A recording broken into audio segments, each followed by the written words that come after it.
তুমি এখনো বেনামাজি, এখনো সকালবেলা তুমি ঘুমাও, এখনো তুমি আল্লাহকে ভুলে আছো, এখনো তোমার কাছে তওবার কথা তোমার চিন্তাতে আসে নাই। তুমি অনেক কিছু হতে পারো, তুমি মুসলমানের কাতারে থাকবা না। তুমি অনেক কিছু হতে পারো, তুমি ইসলামের কাতারে থাকবা না। যারা নামাজ পড়ো না, তুমি টের পাও না, মসজিদের দরজা তোমার জন্য বন্ধ হয়ে যাবে। তুমি মনে রেখে দিও, মসজিদের সাথে তোমার সম্পর্ক তোমার হয় নাই, তুমি জান্নাতের দরজাও তুমি খুলতে পারবা না। নামাজের ব্যাপারে আমাদের কোনো সহজতা নাই, কোনো কম্প্রোমাইজ নাই, কারোর সাথে আমার সম্পর্ক নাই। নামাজ আছে তো সম্পর্ক আছে, নামাজ নাই আল্লাহর সাথে তার সম্পর্ক নাই, আমার সাথে তার কোনো সম্পর্ক নাই। আপনি ঘোষণা দেন, পরিবেশ সুন্দর হয়ে যাবে, পরিবেশ সুন্দর হওয়া কবুল হবে, আল্লাহ আমাদেরকে রক্ষা করবেন, আল্লাহ আমাদেরকে রক্ষা করবেন ইনশাআল্লাহ। আল্লাহর কাছে তওবা করে করে কাঁদি, মাবুদ আমাদেরকে তুমি এই গজব থেকে বাঁচাও, আমাদের গজব থেকে বাঁচাও। আল্লাহ যেন সবাইকে হেফাজত করে, আল্লাহ যেন সবাইকে হেফাজত করে। নামাজ যারা পড়ে না, ঘাড় ধরে ধরে তাদেরকে আনেন, কেন নামাজ পড়বা না? তুমি মুসলমান, এই মুহূর্তে তুমি আমরা এক কাতারে দাঁড়াই, এটা যদি আপনার সন্তান হয়ে ধরেন, নামাজ পড়তে আসো। মুহাম্মদ সাল্লাল্লাহু আলাইহি সাল্লামের কথা কঠিন ছিল নামাজের ব্যাপারে। রাসূল সাল্লাল্লাহু আলাইহি সাল্লাম বলেছেন, তোমার সন্তান 7 নামাজ শিখাও, তোমার সন্তান 10 নামাজ না পড়লে তার পিটাও। কে বলেছেন? রাসূল বলেছেন। তাহলে রাসূল কঠিন হলেন না? নামাজের ব্যাপারে কঠিন না? নামাজের ব্যাপারে আমরা কখনো সহজ হব না। সুতরাং আমার রাসূলের কথা হলো, তওবা তো তখন পর্যন্ত, আমার আল্লাহ বলেছেন, লাইসাতিত তাওবাতু লিল্লাযিনা ইয়ামালুনা সাইয়্যাত। একটা মানুষ পাপ করার পর সে তওবাটাকে লেন্দি করে, তওবাটাকে সে দূরে সরিয়ে দেয়, মনে করে এখন না, আরো পরে তওবা করব, খালি পরে করতে থাকে, তার জন্য তওবা নাই। হাত্তা ইদা হাদারা আহাদাহুমুল মাউত, যখন মৃত্যুর দুয়ারে চলে যায়, যখন সে কোয়ারেন্টাইনে চলে যায়, যখন সে আইসিইউতে যায়, তখন বললে ইন্নী তুবতুল আন, এখন তওবা করতেছি। আল্লাহ বলেন, এটা আমার কাছে তওবা না, যারা এইভাবে তওবা করে, তাদের তওবা আল্লাহ বলেন লাইসাতিত তাওবা, এটা তওবা নয়, এই তওবা আমি কবুল করি না। রাসূল সাল্লাল্লাহু আলাইহি সাল্লাম বলেছেন, মা লাম ইয়াতাগারগির, যখন গড়গড় আরম্ভ হয়ে যাবে, তখন আর তওবা কারো কবুল করা হবে না। গোটা পৃথিবীর মধ্যে কিন্তু গড়গড়ার পর্যায়ে চলে আসছে।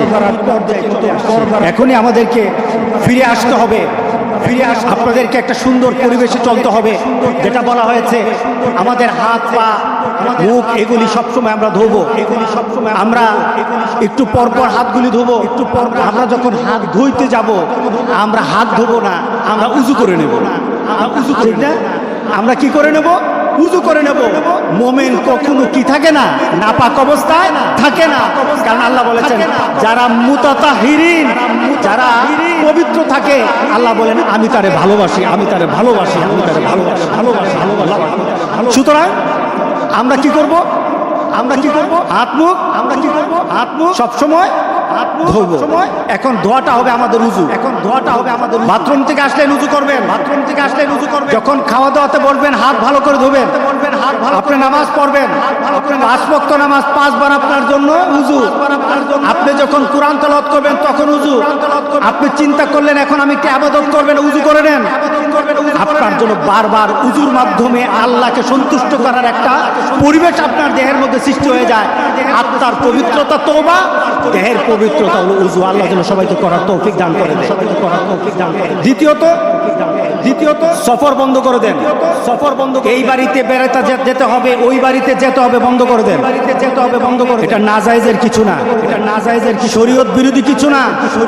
রাসূল সাল্লাল্লাহু আলাইহি সাল্লাম বলেছেন, এই ধরনের পরিবেশ হলে এক এলাকায়, যে এলাকায় হয়েছে ওই এলাকায় ঢুকবা না, আর ওই এলাকার মানুষ বের হবে না।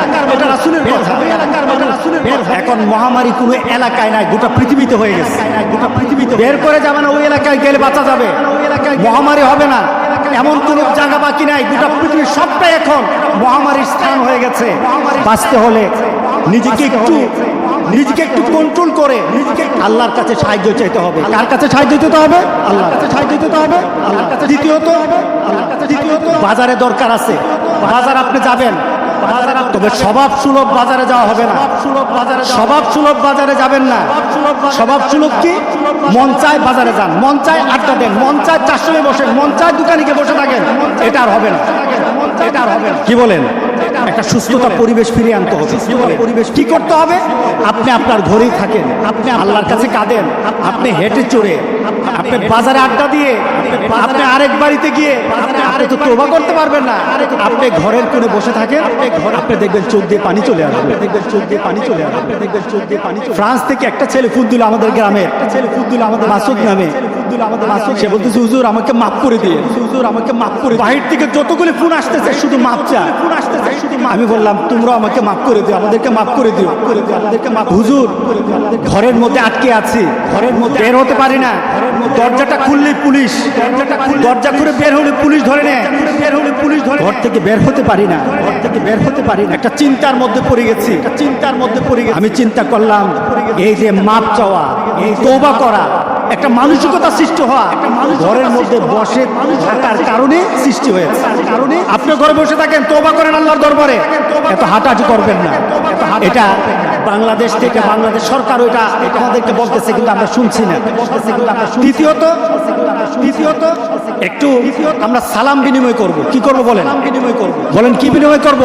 বলেন বেশি বেশি করে সালাম। আসসালামু আলাইকুম। দূর থেকে দেখতেছেন আসসালামু আলাইকুম, দূর থেকে দেখতেছেন আসসালামু আলাইকুম, আপনার উপরে সালামের কারণে জবাব কি আসবে? জবাব কি আসবে বলে? ওয়ালাইকুম সালাম। পারস্পরিক শান্তি আল্লাহর কাছে কামনা করি সালাম বিনিময়ের মাধ্যমে। সালাম বিনিময়ের মাধ্যমে হ্যান্ডশেক করা দরকার নাই, হ্যান্ডশেক করা দরকার নাই, হাত লাগানো দরকার নাই। কারণ বর্তমান মেডিকেল সায়েন্সের ওরা যখন বলছে যে এটা থেকে একটু বিরত থাকা দরকার আছে, বর্তমান প্রেক্ষাপটে গভর্নমেন্ট থেকে যে অর্ডারগুলি আছে, এরপরে মেডিকেল সায়েন্স থেকে যে কথাগুলি আছে, এগুলি মানো আমাদের দরকার। কারণ মেডিকেল সায়েন্সের কথাগুলি তাদের নিজস্ব কথা নয় তো। এই যে হাত পা মুখ ধোয়ার কথা বলেছে, তারা মেডিকেল সায়েন্সে বলতেছে। মেডিকেল ইসলামে আছে কিনা বলেন তো? আছে এইভাবেই তো বলা হচ্ছে। সুতরাং এই হ্যান্ডশেক করাটা ছেড়ে দিবেন। বাড়িতে মহিলাদেরকে বলবেন যে পাড়া যেন না বেড়ায়, পাড়া যেন না বেড়ায়। এক বাড়ি থেকে আরেক বাড়িতে যাওয়া দরকার নাই, এক স্থান থেকে একজন স্থানে যাওয়া দরকার নাই। নিজের ঘরে থেকে আল্লাহর কাছে সাহায্য চাওয়া দরকার। কি বলেন? অতিরিক্ত লাগতেছে কথাগুলি? হ্যাঁ, অতিরিক্ত লাগতেছে কথাগুলি। উন্নত দেশে আপনার ছেলের কাছে ফোন দিয়ে দেখেন কি অবস্থা। এবার নিজে চিন্তা করেন, বাংলাদেশে যদি বেড়ে যায় তাহলে বাংলাদেশের অবস্থা ওই দেশের মতো হবে না, কঠিন হয়ে যাবে, কঠিন হয়ে যাবে। এরপর আমাদের যেটা করতে হবে, আমরা নামাজ পড়বো, আমরা নামাজ মসজিদে এসে নামাজ পড়বো, মসজিদে এসে। তবে আমরা মসজিদে একত্রিত হবে বলে কিছুটা স্বাস্থ্যসম্মতভাবে আসবো, স্বাস্থ্যসম্মতভাবে আসবো। নিজেকে একটু পরিষ্কার করে আসবো, নিজেকে একটু পরিষ্কার। কারো যদি কাশি থাকে, কারো একটু যদি রুমাল নিয়ে আসবেন অথবা নিয়ে আসবেন, যেন কাশি দেওয়ার সময় মুখটা ধরা হয়। এই মুখ ধরা, হাঁচি দেওয়ার সময় মুখ ধরা, এটা ডাক্তাররা বলতেছে নাকি মুহাম্মদ সাল্লাল্লাহু আলাইহি সাল্লাম বলছে? মুহাম্মদ সাল্লাল্লাহু আলাইহি সাল্লাম বলেন কাশি দেওয়ার সময় আপনি কাশি দিলেন, হাঁচি দিলেন, এই মুহূর্তে আপনার মুখে হাত দিবেন অথবা রুমাল ধরবেন, এটাকে আটকে দিবেন। এটার কথা কি ডাক্তার বলেছে নাকি রাসূল বলেছে?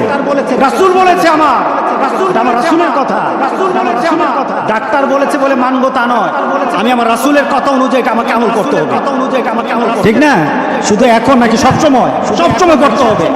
তবে এখন সতর্ক থাকতে হবে। কিছু অ্যান্টি ব্যাকটেরিয়া কিছু জিনিসপত্র আমাদের সাথে একটু থাকা দরকার। কারণ এটার স্রষ্টা কিন্তু আল্লাহ, এটা সিস্টেম আল্লাহ এভাবে দিয়েছেন। এইভাবে আমাদের হাত ধুতে হবে। মানে কি? হাতের পয়জন, হাতের মধ্যে যত ব্যাকটেরিয়া আছে দূর করে দেবো, এরপরে খাবো। এটা আমার রাসূল সুন্নাত। আমাদের এইভাবে একটা হাইজিনিক পরিবেশ করতে হবে। আমি মসজিদে, আমি বাকি সব মসজিদগুলি যারা আপনারা আমার কথা শুনবেন, আপনারা এই মসজিদগুলির মধ্যে এগুলি চালু করে দিবেন। যদি মসজিদগুলির মধ্যে আমাদেরকে যারা আসতে হয়, তাহলে আমাদেরকে মসজিদগুলি চালু রাখতে হবে। কি বলেন? মসজিদ আমাদের চালু রাখতে হবে। আমরা চাই না মসজিদের মধ্যে দরজাটা বন্ধ হয়ে যাক আর আমি মসজিদের পাশ দিয়ে হেঁটে হেঁটে চলে যাই, এবং পরিবেশ যেন আল্লাহ না করে, এবং পরিবেশ যেন আল্লাহ না করে। এবং আর কি করব? আর কি নিজেরা নিজেদেরকে পরিষ্কার পরিচ্ছন্ন রাখবো, বাড়িঘর পরিষ্কার পরিচ্ছন্ন রাখবো। আমাদেরকে এই পরিবেশগুলি করা দরকার। এটা ইসলাম, এটা ইসলাম, ইসলাম, এটা ইসলাম। মুতাতাহিরিন, ইউহিব্বুল মুতাতাহিরিন, যারা পবিত্রতা অর্জন করে, আল্লাহ রাসূল বলতে, আল্লাহ বলতেছেন আমি তার ভালোবাসি, আল্লাহ বলতেছেন আমি তার ভালোবাসি। আপনার গোসল সবসময় করবেন, গোসল সব হাত মুখ তো ধোবেনি, ইনশাআল্লাহ আল্লাহ আমাদেরকে এই বিপদ থেকে বাঁচিয়ে দিবেন ইনশাআল্লাহ বলে, বাঁচিয়ে দিবেন ইনশাআল্লাহ বলে আমরা তওবা করব ইনশাআল্লাহ বলে। আমরা রাজি আছি তো সবাই? কতবার করবেন? কতবার করবেন? রাসূল সাল্লাল্লাহু আলাইহি সাল্লাম বলেন, আমি প্রতিদিন 100 বার তওবা করি, 100 বার তওবা। আমরা কতবার তওবা করব? আমরা কতবার গনে গনে দরকার হলে 100 বার তওবা করব। রাজি আছি সবাই ইনশাআল্লাহ? রাজি আছি সবাই ইনশাআল্লাহ? তাহলে আজ থেকে আমার তওবার চেষ্টা আরম্ভ হয়ে যাবে। চেষ্টা তওবার চেষ্টা যদি চলতে থাকে, তওবার দরজা আল্লাহ বন্ধ করবে না। তওবা যদি চলতে থাকে, তওবার দরজা আল্লাহ বন্ধ করবে না। কোনো না কোনো সময় আল্লাহ বলবেন, বান্দা তোর তওবার কারণে তোরে আমি মাফ করে দিলাম। আমরা এই কাজগুলি করব তো ইনশাআল্লাহ? আমরা এই কাজগুলি করব তো ইনশাআল্লাহ? আমরা এই কাজগুলি করব তো ইনশাআল্লাহ? Rose TV 24. Rose enjoy by listening to the Holy Quran.